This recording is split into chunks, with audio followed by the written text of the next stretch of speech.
Cuando decidí hacer este paseo sobre el profeta Yeshayahu o Isaías, no sabía que su tumba estaba identificada. Y a pesar de la distancia, más de 200 kilómetros desde mi casa y su ubicación en un lugar medio peligroso, dentro de un campamento militar en la frontera con el Líbano, decidí viajar hasta la misma, buscarla y no parar hasta encontrarla. Este fue el recorrido que hice con mi vehículo esta mañana. Shalom amigos, les habla Sergio Bacari del canal Un Bacari Suelto en Israel, otra vez con el Tanaj, con la Biblia, otra vez paseando en busca de citas o capítulos o personajes de la misma. Hoy vine a recrear la vida del profeta Isaías, Yeshayahu Hanabí, como lo conocemos con nosotros, y voy a empezar el paseo en esto que es la tumba en donde está enterrado y donde descansan los huesos de este profeta. Donde estoy en el norte, en el límite con el Líbano, al lado de un kibutz que se llama Bar'am. Es en la frontera norte. Yeshayahu Ben Amotz, como se llama, o Yeshayahu Hanabí, como lo conocemos más que nada en hebreo, fue un profeta que profetizó en tiempos del reino de Judea, en la segunda mitad, más tirando a la época en la destrucción del primer templo de Salomón. Está considerado en el judaísmo uno de los profetas más importantes, que más influenciaron y uno de los más estudiados en la profecía israelí clásica de estos momentos. Este profeta trabajó en tiempos en que el imperio asirio ya había conquistado toda esta zona del norte del reino de Israel y se iba a aproximar para destruir también el reino de Judea al sur. Muchas de sus profecías estaban dedicadas o estaban referidas, destinadas a asuntos de política, y Yeshayahu, Isaías, no solo profetizaba para su pueblo, sino que se entiende de que también profetizaba a los pueblos vecinos. Todo lo que voy a relatar hoy, por supuesto, lo voy a hacer desde un punto de vista judío, por el que estoy educado, y por mis propias interpretaciones de las cosas que los sabios judíos me transmitieron, o por las interpretaciones mías de su libro. Yeshayahu Ben Amotz, el padre, era en realidad el hijo de Joash y el hermano de Amatzia, dos reyes de Judea, y él también era profeta, el padre de Yeshayahu. Yeshayahu tuvo en vida 3 hijos varones y una hija mujer. Una hija mujer que hay dos versiones de cómo se llamaba, porque a veces la llaman Alma y a veces la llaman Neviá. Pero lo cierto es que esta chica, que esta mujer, fue la elegida para que se case con el rey de Judea, Hizkiyahu, nada más y nada menos. Lo que pasó fue de que este rey no quiso contraer matrimonio con ella por miedo a que sus hijos no les salgan derechos, por decirlo de alguna manera. Y Yeshayahu se acercó hasta el rey y lo convenció, diciéndole de que quien decide cómo van a salir los hijos no es ninguna persona, ni siquiera si se trata de un rey. Quien decide esas cosas es Elohim Shebashamayim, el Dios que está en los cielos. Así logró convencerlo, así contrajeron matrimonios, trajeron al mundo 2 hijos varones. Pero Hizkiyahu aún quiso seguir probando si esos hijos estaban derechos. A uno logró matarlo por medio de una patada, y al segundo, que logró sobrevivir, es aquel conocido como Menashe, que con el transcurso del tiempo fue quien mató en este mismo lugar a este profeta Yeshayahu, Isaías, de una manera que les voy a comenzar a relatar. Vamos a hacer un paseo, como les dije, recreando su vida por los paisajes del norte, y yo espero de que tengamos un paseo educativo, didáctico, y que podamos también disfrutar un poco. Mientras recorro la zona por donde el profeta pasó sus últimos momentos antes de ser asesinado por su propio nieto, les cuento que lo que sabemos en el judaísmo del mismo no es mucho, solo algunos testimonios que él mismo nos dejó en sus profecías. La principal la principal información nos llega de su propio libro y del segundo de Reyes, en la parte de su ocupación con el rey Hizkiyahu.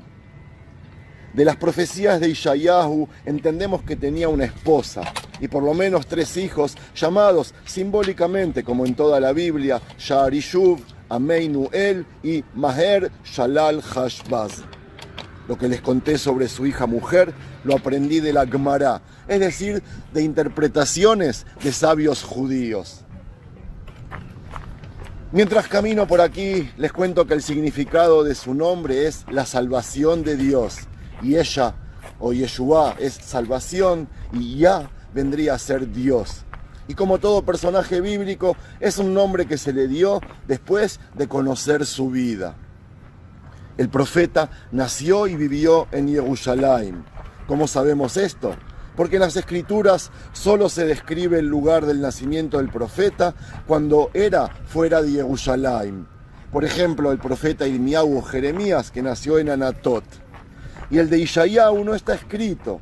Además, era lógico que su familia esté en los alrededores del lugar más importante del reinado de Yehudá. El mismo profeta era consejero del rey de Yehudá y de la política a emprender. Amigos, ¿qué les puedo decir? No me siento cómodo caminando por aquí y hablando de Jerusalén. Yo voy a hacer algo que nunca hice. Voy a bajar desde aquí 250 kilómetros y voy a seguir allá en Jerusalén el relato. Lo siento, amigos. Vamos. Wow, amigos, llegué a Jerusalén. Esto que vemos era la entrada del gran templo de Jerusalén, por supuesto, del primero y del segundo, más que nada del segundo. Aquí lo que están viendo son piscinas de mikvaot, donde la gente se purificaba sus cuerpos antes de subir allí arriba. Y apenas hace 2 años, en el año 2018, se descubrió aquí, en este mismo lugar, conocido como el Ofel, un sello con el nombre Yeshayahu Anabí, o el profeta Isaías. Está cayendo el sol, amigos, por eso me voy a apresurar. Desde aquí me siento más cómodo para contarles de su vida y no allí en el norte donde estaba esta mañana. En el medio tuve que ir también a trabajar porque los domingos es en Israel un día hábil. Lo que voy a hacer es rodear las murallas hasta llegar al Nahal Kidrón, al valle de Cedrón, y caminar por el mismo, viendo de un lado la ciudad vieja de Jerusalén, la parte este, y el monte de los olivos del otro lado. No me cabe dudas que el profeta hizo este camino un montón de veces, este que estoy haciendo ahora, no con vehículos en el medio, pero son las mismas huellas, los mismos pasos. La primera oración de su libro nos ayuda a entender que Yeshayahu profetizó durante 4 reyes: Uziyahu, Yotam, Ahaz y Hizkiyahu. Con la primera profecía hay errores históricos, porque se sabe que fue en tiempos de Ahaz cuando llegó a la zona Ratzin Melech Aram en el año 735 a.C., mucho después de la muerte de Uziyahu. Pero con la última profecía de Yeshayahu no hay problemas, y fue exactamente en el año 701 a.C., y está relacionado con el sitio de Sanjrib. Amigos, enfrente nuestro vemos Siluán, la aldea árabe, donde en la historia era la ciudad de David, donde comenzó toda la historia de Jerusalén. Debajo es el comienzo del valle Kidrón, Cedrón. Al fondo la piscina Shiloach o Siloé. Y ahora sí, a nuestra derecha, a nuestra izquierda, perdón, las murallas de Jerusalén, dentro de las cuales estaba el templo, y a la derecha, con un sol imponente, el monte de los olivos en todo su esplendor. Amigos, es la mejor hora para verlo, y la mejor hora también para caminar por debajo del mismo en el valle Cedrón. Como las profecías de Isaías llamaban a arreglar problemas sin hacer mención de una fecha, nombre o lugar, eran profecías que estaban hechas de modo general. Es muy posible que el profeta haya seguido profetizando incluso después del sitio de Sanjrib. Sobre su muerte, que les conté al principio, sabemos por un pergamino que se encontró en el que se detalla que Menashe, su nieto, lo había asesinado. La tradición judía, una leyenda, supone que el rey lo había acusado de pecar al decir, por ejemplo, que él había visto el rostro de Dios, contradiciendo las profecías de Moshe, de Moisés, que había dicho que nadie vería el rostro de Dios. Aunque en realidad Moshe se sabe que lo había visto si leemos el libro Éxodo 24. Al escuchar las acusaciones, en vez de responderle o explicar o tratar de convencerlos, el profeta decidió huir hacia el norte, hacia el lugar donde estuvimos a la mañana, y ahí pasó lo que pasó. La leyenda judía cuenta que cuando vio un cedro, un árbol eres, este lo devoró dentro suyo para protegerlo. Menashe decidió cortar el árbol, pero Dios no permitió. Y no pudieron cortarlo hasta que llegaron a los labios del profeta. Y allí consiguieron cortarlo, matarlo e incendiarlo. Luego sabemos que Menashe pasó a ser rey de Judea. Fue el rey que sucedió a Hizkiyahu. El contenido de sus profecías intentaba combatir la tensión de esos tiempos entre la tendencia nacional y la universal. Hubo 3 profecías para mí que son las más destacadas. La primera en el capítulo 2 sobre Ajrit Yamin o el fin del mundo. La segunda en el capítulo 11 llamada Jotem y Geza Ishai. Y la tercera en el capítulo 25, Hazon Bitul Hamavet. Todas esas profecías se ocupan sobre Tikkun Olam o de cómo arreglar el mundo, algo que los judíos aún seguimos creyendo y haciendo, considerando la perspectiva universal desde el punto de vista de Israel. En cuanto a asuntos políticos, presentó una situación utópica en la cual todos conviven con todos bajo un mismo líder, un solo líder ubicado en el monte Moriah, aquí a nuestra izquierda arriba. Pero cuando cada pueblo siga conservando su esencia e identidad. En la profecía del fin del mundo o los últimos días dijo la famosa frase Begar Zevin Keves Benamer Imgi Irbatz.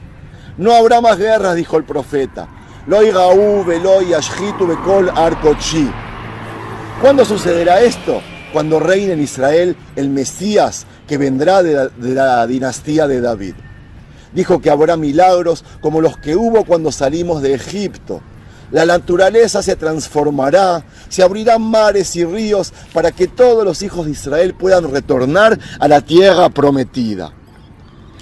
Amigos, y no puedo terminar el relato sin mencionar el capítulo favorito de los hermanos cristianos, el 53. Ahora sí me van a matar. Si para el judaísmo este profeta era importante, para el cristianismo era quizás el más relevante. Es muy citado en el Nuevo Testamento y los hermanos cristianos ven en sus profecías, interpretan sus cosas como si fuera Ishayahu quien predijo la venida de Yeshua o de Jesús como el Mesías de Israel. Ishayahu está considerado un santo para ellos y su día, según los católicos ortodoxos, es el 9 de mayo de cada año. Respecto al capítulo 53, amigos, el judaísmo lo interpreta de otra manera. Eso no quiere decir que tenga razón, pero lo mismo digo de los hermanos cristianos. Ambos tienen razón porque no hay nada escrito específicamente, con nombre y apellido. Son puras interpretaciones, amigos. Así que lo que estoy contando ahora es el punto de vista de los judíos. El capítulo prohibido, como suelen acusar al judaísmo acerca del capítulo 53, no está prohibido en absoluto. Se lo puede encontrar en toda Biblia y está aquí en la Biblia que llevo a diario todos los días, incluso la que tengo ahora aquí en la mano. El capítulo 53, para nosotros, Isaías se refiere al exilio de Babilonia y la destrucción del templo. En el próximo capítulo, en el 54, Ishayahu describe a Jerusalén con una analogía de una mujer estéril y pobre. En el 53, describe al pueblo de Israel del exilio con una analogía de Tzadik Meuná, o justiciero mártir y rechazado. En ningún momento recuerda la palabra Mashiach o Mesías. Isaías 53 hace analogías del Salvador con una persona sufrida y enferma. En la oración 10 dice, Irá zera ya'arich yamim bejefetz Adonai vayadó vayatzliach. O, como se dice en español, tendrá hijos, vivirá muchos años y de la mano de Dios tendrá éxito. En la oración 7 dice que cuando lo maten, kasele betach yovel, veloy patach piv, o cuando lo estén matando, el Mesías o esa persona no dirá una sola palabra. En la oración 9 dice, Vaitenet reshaim kibro betashir bemotav, o cuando muera será enterrado entre pobres y ricos. Otra vez, no quiero hacer polémicas, estoy presentando la postura del judaísmo. Yeshayahu, según el judaísmo, se refiere al exilio en el capítulo 53 y predice la redención de todo el pueblo de Israel en manos de Dios, de la salvación del resto de las naciones del mundo, y se refiere a una predicción que los judíos creyentes aún están esperando que se haga realidad. Se va a hacer desde el Monte de los Olivos que tenemos a la derecha, de ahí va a venir el Mashiach de Israel, de ahí va a resucitar y todos los muertos también van a resucitar junto con él. Listo amigos, eso es todo. Hagámosle caso a Yeshayahu, respetemos su deseo y que cada uno viva bajo su fe, bajo un mismo Dios, el Dios de Israel. Aquel que su casa estaba ubicada por encima nuestro a mi derecha y que hoy está destruida. Quizás el día que dejemos de buscar quién tiene razón y convivamos en armonía cada uno en su rancho y con su fe, que el resto de la oración la complete cada uno a su manera, amigos. Están invitados a darle un me gusta al video, al paseo, por el material presentado, por el esfuerzo, por la intención del proyecto de acercar gente, culturas y creencias. Jamás es mi intención de separar, amigos. Solo un me gusta es un hermoso gesto hacia quien intenta hacer todo esto. Los saluda Sergio Bacari desde Jerusalén. A todos. Shalom.